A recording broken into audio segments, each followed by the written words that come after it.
If you've just turned 55, or you're getting close, there's a question that's probably crossed your mind more than once. Am I financially free enough to retire comfortably? And if it hasn't yet, it should. Because 55 isn't just a birthday. For many people, it's a financial turning point. Maybe your kids are grown. Maybe your mortgage is almost paid off. Maybe your body is sending little signals that you can't hustle like you used to. But here's the real question. Do you know what financial freedom really looks like at this stage in life? Now, you might think financial freedom means having millions in the bank. That's the story many people are sold. But let me offer you a different lens.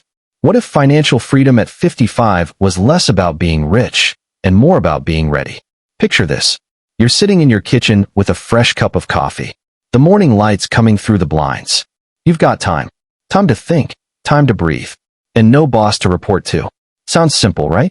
But for that moment to feel truly free, financially free, you need more than just no job. You need clarity. You need systems. And most importantly, you need choices. Today, I want to walk you through 8 ways to declare your financial freedom when the clock strikes 55. These aren't wild promises. They're not shortcuts. They're practical, doable shifts that can reshape your next 20, even 30 years. And here's the truth. Most people don't do this work until it's too late. That's why if you're watching this now, you're already ahead. But before we dive in, I'd love to know, how do you define financial freedom at this stage? Is it peace of mind? Flexibility? Helping your grandkids through college? Drop your thoughts in the comments. I read every single one, and they often shape what we cover next. All right, let's begin with something foundational. Your values. That might sound like a soft topic, but trust me, it's not. A lot of people retire with money, but no meaning. So here's the first shift. Know what matters to you, and spend accordingly. I don't mean tracking every penny with a spreadsheet, unless you love spreadsheets. I'm talking about aligning your spending with what truly makes you feel alive. If travel feeds your soul, budget for it.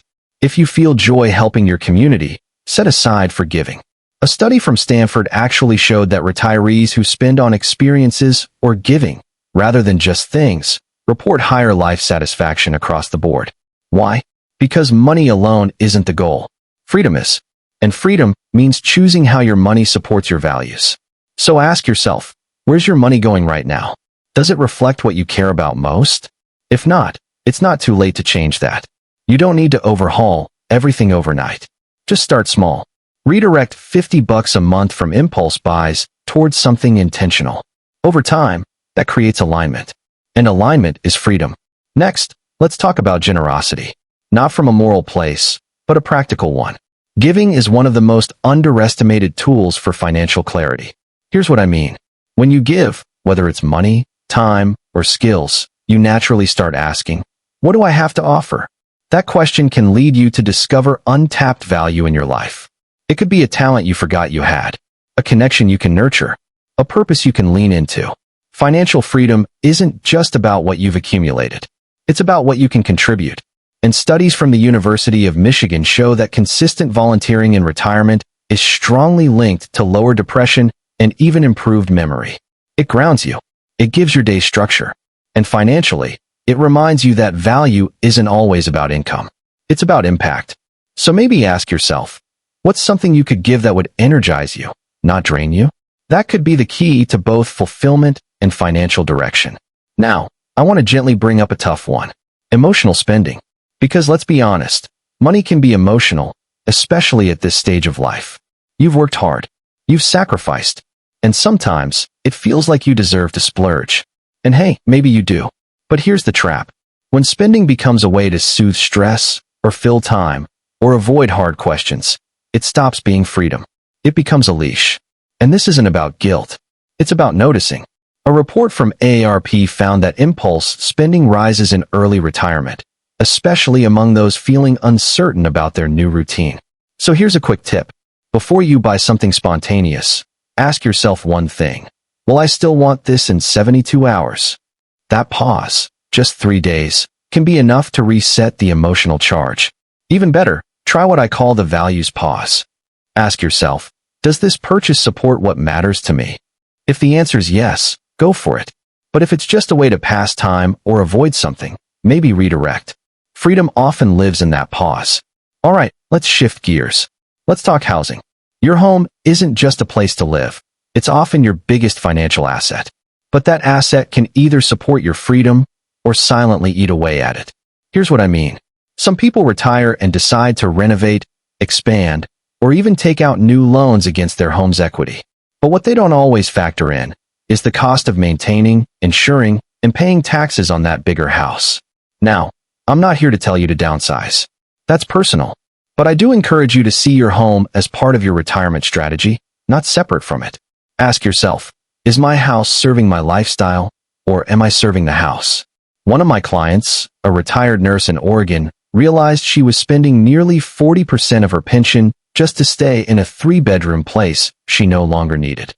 We ran the numbers, and after selling and moving into a well-designed condo closer to her grandkids, not only did she cut her housing costs in half, she also felt more connected, more mobile, and more free. That's the goal. You don't have to move tomorrow, but at least run the numbers. Get honest about what your home is costing, not just in dollars, but in time, effort, and stress. That clarity is priceless. All right, take a breath with me. We're halfway through, and I want you to notice something. None of these ideas are about chasing some big windfall. They're about alignment, about using what you already have, more wisely, more intentionally. And that brings us to the 5th shift. Understand your financial tools, not just by name, but by function. If you've got a Roth IRA, a 401k, or even an annuity, great. But do you actually know what each of those does for you, day to day? Think of it like this. Imagine each account you own is a tool in a retirement toolbox. One might be for steady income. One might grow silently over time. One might be for emergencies only. But if you don't know which tool does what, you might be using a hammer when you need a screwdriver. So take some time, even an afternoon, to map out your accounts. Ask simple questions. Which of these accounts is taxed when I withdraw? Which ones grow tax-free?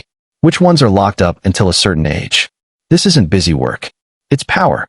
Because when you understand your tools, you make better, calmer decisions. And you're less likely to fall for bad advice or emotional choices. A 2022 survey from Fidelity found that over 60% of near retirees couldn't accurately explain how their own retirement accounts worked. Don't be in that group. Knowledge is calming, and calm people make better money decisions. So now that you've got a clearer view of your financial tools, let's look at something just as critical, but often pushed aside. Debt. Yep, the 4-letter word that can quietly linger well into retirement. And here's the thing. Carrying debt at this stage is more common than you think. A recent report by the Employee Benefit Research Institute showed that over 45% of retirees still carry some form of debt. And for many, it's not small. We're talking car loans, personal loans, even leftover credit card balances. And the emotional weight of that. It's real. But let's zoom in on why this matters. Because every dollar you send toward interest is a dollar that's not supporting your freedom, not buying you time, not funding your joy, just feeding the bank's profit. Now, I'm not saying all debt is evil. A small mortgage at a low interest rate, that could be part of a sound strategy. But high-interest consumer debt, like credit cards, can quietly sabotage your peace of mind. So here's what I recommend. Make a simple list, just 2 columns. One for debts that feel manageable. One for debts that feel like a weight. You know the difference. Trust that feeling. Then, ask yourself, what's one debt I could tackle in the next 6 months? Not all of them. Just one. And here's the tip. Focus on the behavioral win, not just the math. Paying off a small balance completely can actually give you momentum, which studies from the University of Idaho show is a stronger predictor of long-term debt reduction than purely focusing on the highest interest rate. It's like cleaning a drawer. That first clean space gives you energy to keep going. Same with money. All right, let's move to something that might surprise you, and that's conversation. Specifically, open and honest talks with the people who matter most. I've worked with so many families where silence became the source of stress. Nobody wanted to talk about wills, or end-of-life care, or what happens if someone needs support down the line. But here's the truth. The earlier you have these talks, the more power you all have. So what kind of conversations are we talking about? Simple ones like, if something happens to me, here's where the important documents are. Or, I want to make sure you understand my wishes, so it doesn't become a burden later. Or even, here's how I've structured my finances and why. These talks don't have to be heavy. They can actually be freeing for you and your loved ones. And when done well, They reduce the chances of confusion, conflict, or legal headaches later on. The National Council on Aging recommends revisiting these conversations every few years, not just once. Because life changes, relationships evolve, and your plan should evolve with it. One woman I worked with, a retired teacher from Arizona, told me her biggest relief in retirement wasn't financial. It was knowing that her daughter understood her plan, respected her choices, and felt included. That's peace. Now let's shift to something more internal, but just as powerful. Your definition of enough. At 55 or 60 or 70, you've lived long enough to know that more isn't always better. But it's still easy to fall into the comparison trap, seeing neighbors with newer cars, friends with second homes, or social media feeds full of perfect retirements. So here's my gentle reminder. Financial freedom doesn't mean more. It means enough. And enough is personal. Ask yourself, what kind of life feels rich to me? Is it travel twice a year, not 5 times? Is it a small house with zero stress? Is it saying yes to lunch with a friend without checking your bank app? That's your benchmark, not someone else's highlight reel. And research backs this up. A study from the University of Chicago found that people who intentionally define their own financial success metrics are more content in retirement, regardless of their income level. So take a moment. Write down your version of enough. That list becomes your compass. And the beauty of a compass? It keeps you on course, even when others are going a different way. All right, last point. And I save this for the end because it might be the most powerful. Ask yourself, what am I willing to give up to feel more free? Because every choice has a trade-off. You can't keep everything and still expect space to grow. Maybe it's giving up a bigger house for more travel. Maybe it's letting go of an expensive habit that no longer brings joy. Maybe it's just simplifying your calendar so your time finally belongs to you again. Whatever it is, freedom isn't just what you add. It's what you release. And that decision, that's yours. No one else gets to make it for you. So let's take a breath and bring it all together. Today we talked about 8 powerful shifts. Knowing what matters to you. Giving as a tool for clarity. Spending aligned with values, not emotions. Seeing your home as part of your plan. Understanding your financial tools. Facing debt with strategy and calm. Having honest conversations. And defining what enough truly means. If you take even one of these and apply it this month, you're already moving toward freedom. Because the truth is, it's never too late. And it's never too early either. So tell me, what's one shift that spoke to you most today? Leave a comment. I read every one. And in the next video, I just might dive deeper into your response. If this helped, pass it on. Someone else might be standing at their own version of 55, wondering what comes next. And if you haven't already, hit that subscribe button, because I'll be right here, walking with you, one smart, grounded decision at a time. Retirement doesn't have to be fancy. It just needs to be comfortable and planned.